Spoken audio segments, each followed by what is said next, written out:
How's it going, guys and gals? Welcome back on board my mega container ship. Today I'm going to be talking about the Reefer. Not the kind of reefer now you do be thinking about. That's what we call a refrigerated container unit for short. Anything that is temperature controlled, we call a reefer. These containers stacked above me are called dry units. They're just normal containers. They're all dry units. They're all dry balls. And this is a reefer unit. All of these are reefers. These ones in particular have a set point of 20 degrees because they are super sensitive, temperature controlled. They got class 8 IMDG goods inside, ammonia. Lovely. And the ones above them have got flammable liquid in them. So great care and attention is given to these to make sure they're okay.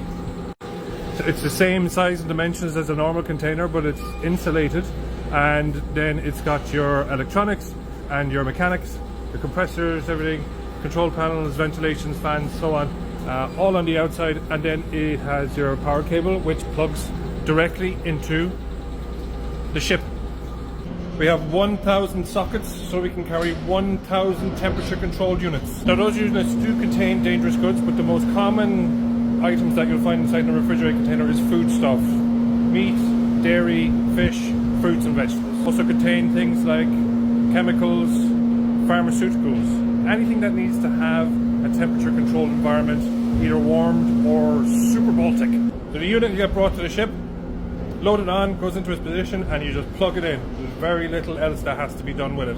Our electrician will plug it in and monitor it to make sure that the set points are good and everything's in range and it's all green lights and everything's hunky-dory.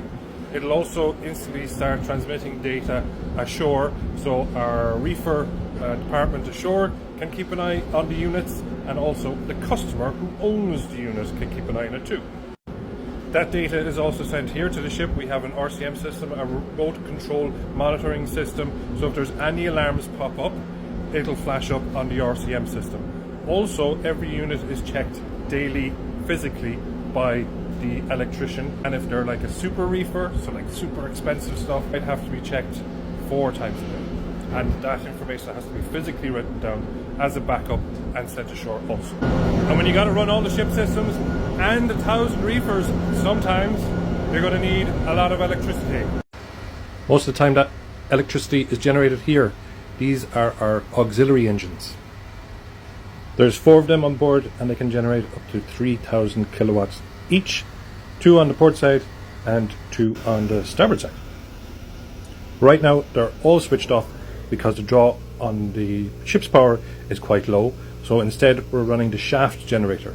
So the main engine is running and the shaft is turning, and the shaft generator generates power from the turning of the shaft. And that's also about 3,000 kilowatts maximum.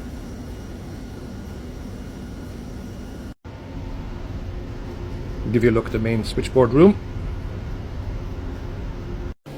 And of course, because we're working in the most extreme environments in the world, things do break down from time to time. So this is our reefer workshop, it's our electrician's workshop, and you can see plenty of spare parts here, from motors, pumps, socket ends, cables, wires, transformers. We've got gas bottles if you need to refill gas. We can do welding, bracing, whatever we need to do. You can pretty much build the business end of any unit with what's inside here.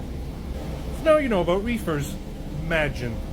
Don't forget to hit the bell icon on my profile so you never miss a post. Captain Mark over and out. Shlon.